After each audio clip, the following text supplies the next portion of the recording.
العزيز ولا اقدر ان انا افارقه. لهم شوفوا مت اليوم لبكره عبد الرحمن المحله ولا حد يعارضه ولا حد يكلمه، مدام حي وراسه ينقل القطر لا حد يعارضه.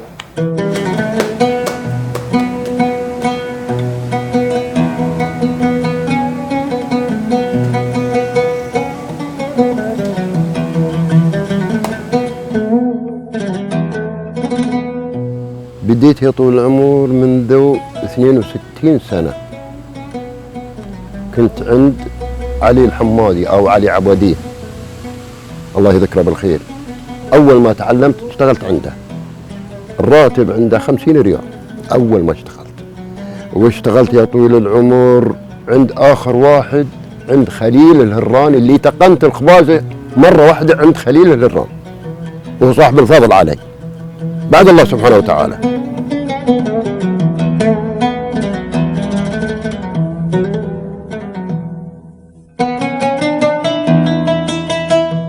البدايه انا ماخذها وراث، احنا الخباز جدي خباز سلمى الهران معروف، وعقب الجد ابراهيم، عقبها توليت انا الشغله عقبه. انا ماخذها وراثه يعني مش طب عليها من السطح، وراثه. لان الحين اشتغلت الشغله من يوم ب 15 سنه لا الحين عمري. ومن طرف عبد الرحمن لا مشتغل معاي واشتغل معاي والحمد لله يشتغل معاي لا عمرك ذا هذا الحين ما تغير فينا حاجه. وما ذاك الآن مشيت فيها، تميت من محل كان أول عند البلدية القديمة اللي في الفوف. كنت أنا أول عند خليل هناك، ثم انتقلت منها إلى المزرعة، مزرعة الأولية عند السيد الحين. ثم تركتها حوالي سنتين. قال خليل لا لازم نعودها مرة ثانية. ابن حلالها تعبان ما في استطاعة لها، قال نعودها. ولد الحلال عودها طحتها. ومنذ 62 سنة ونية خليل الران لم نتفارق أبدا. هذه بدايتي معها. أنا مطر أول أقوم من الساعة 1:30 من الليل، بمرس بشخل بعجن، بقعد عبد الرحمن بيته وأديد المحل، ولعت التنور بصنجله برجع ثاني البيت، أشغل الطابق حق الوالد الله يرحمه سكن الجنة حق الكبة، أقل لين نصلي الفجر، لين نصلي الفجر سلمت عوض ثاني لا. يعني كتجربة مع أبو عبد العزيز، كتجربتي مع الوالد ومع العم أبو عبد العزيز جزاه الله خير، الآن اعتمادهم بعد الله جل وعلا، ثم اعتمادهم انهم يعني اعطوا الشغله عبد الله، اعطوا الشغله نايف، حتى نحن نتواجد كثير في المخبز. فالعم ابو عبد العزيز يعني له الفضل بعد الله جل وعلا على ابوي وعلينا حنا، لان اصلا هو نفسه ايام ما كان ابوه رحمه الله عليه موجود هو اللي تعلم وارد عندهم، فحنا الان نتعلم عندهم.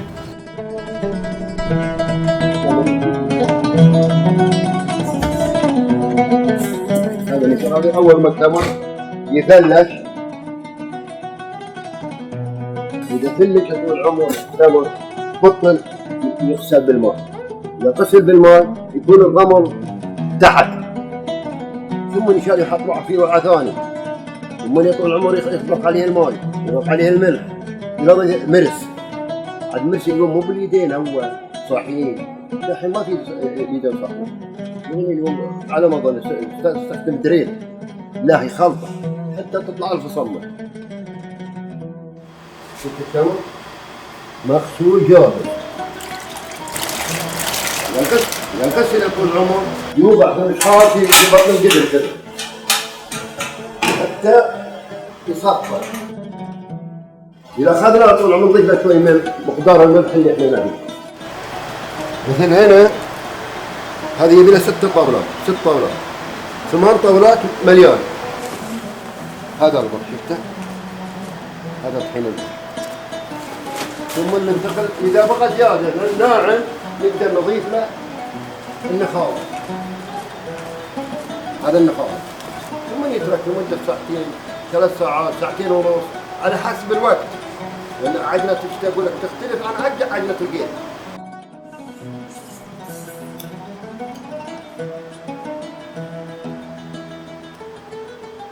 هذا المرحله مش الاخيره، الاخيره الشغله.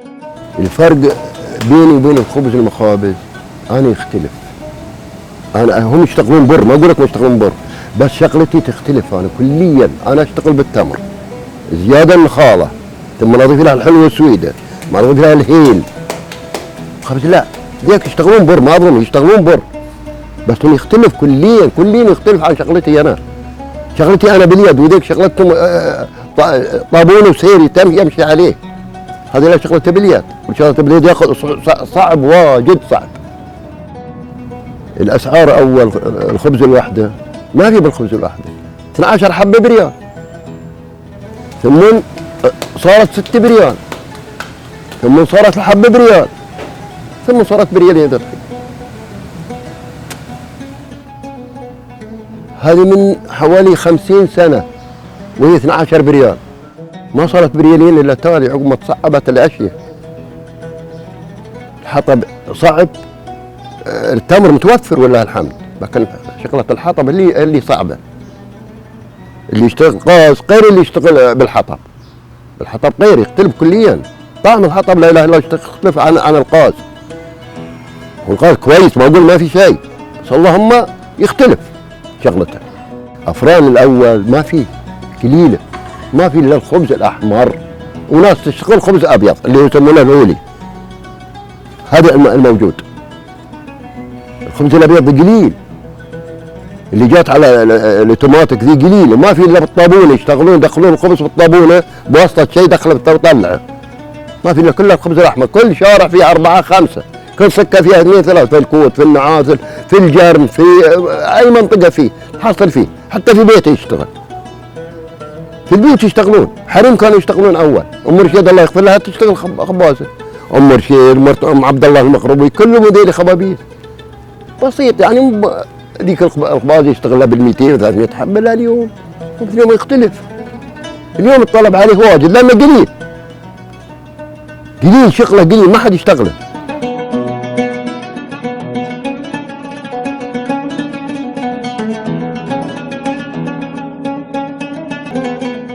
حرق 5 أشهر ما طاب من يدي، كل ما يجيب يطيب احترق ثانية، لأن مع تدخل القص في التنور احترق.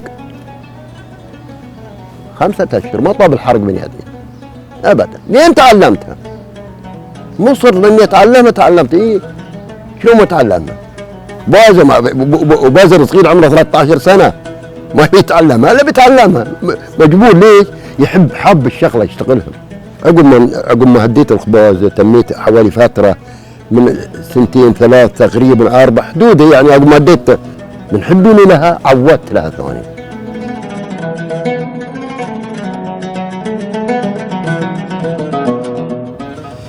كتجربتي مع الوالد بصنعة الوالد ولله الحمد والمنة، هي يعني لما تاخذ الرزق من صنعة يدك وشغل يدك وكد يدك له طعم، خصوصا لما تطلع وانت تعبان من البيت وترجع. وكان الوالد جزاه الله خير معلمنا دائما احنا نحس بشعوره لما يرجع تعبان، فكانت هذه من اجمل ما وجدتها في حياة في مسألة الرزق باليد، بالعمل باليد. من المواقف الجميلة مع الوالد أول ما بديت أتعلم، الوالد كان يقول كلمة اللي هي صاغ الجدر.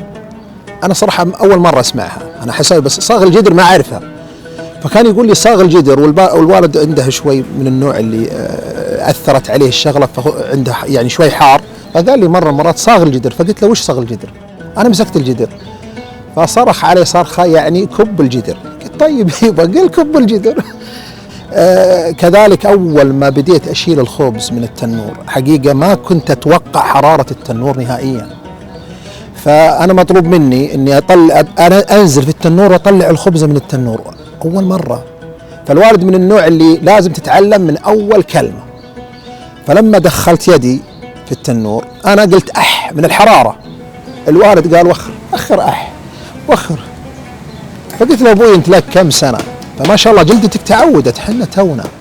إلى الآن لا الحمد لله، الآن أبدا. يعني كثير ممن يجي نقول له طلع الخبزة ما يستطيع يطلعها لأن حرارة، أما حنا خلاص تعودت اليد، سبحانه تأقلمت اليد مع حرارة التنور. اللي عنده مهنة ومتعلمها يحافظ عليها بكل طريقة، لا يتخلى عنها من أي شيء، من أي مهنة عنده تكون شريفة، مهنة عادلة شريفة يحافظ عليها. أي واحد عنده شغلة يعرف يحافظ عليها لا يتركها. هذا نصيحتي.